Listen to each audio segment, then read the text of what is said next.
My mom, Vicki, and I want to acknowledge how vulnerable she is being, letting you behind the scenes of her place. And as I explained to my mom, what you are seeing in my mom's place is pretty common to what you would see if you walked into other, I would say, women who have ADHD, men too, but women are the ones that are the lion's share of having to maintain homes. And so the reflection of a home is usually on the woman and not necessarily on the man. But I mean, definitely have seen it in homes where there is a single man. But we're going to take a tour. Okay, Mom?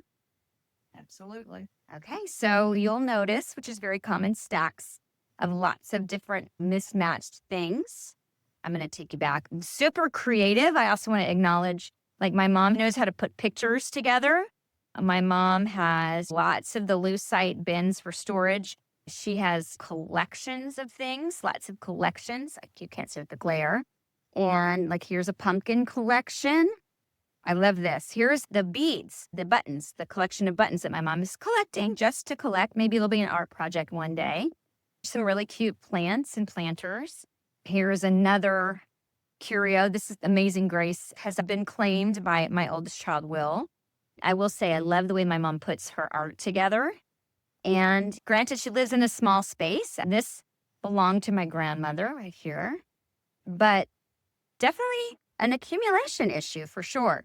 And if you had asked me a couple of years ago, and especially when you see the piles stuck of everything, I would have said, oh, my mom has hoarding disorder.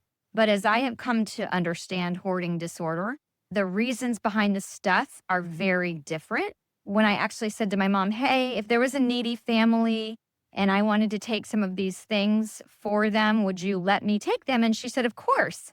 And for me, that's a big distinction. She does not have a physically sick reaction. She's not going to be comfortable with me taking her things, but she also isn't going to get absolutely sick to her stomach as I would if you told me I was going to have to ride a roller coaster. I would really get sick to my stomach. So, Mom, thank you for letting me. Anything you want to say? I said that if you told me I had to ride a roller coaster, I would get sick to my stomach, like I would feel sick. And somebody that has hoarding disorder, if I said I'm coming into your home and I'm going to start organizing, that's how they feel. How would you feel if I said I'm going to start organizing? Thrills. There is the difference, in my opinion, between ADHD and hoarding disorder. Thank you, Mom, for being the poster child of your generation.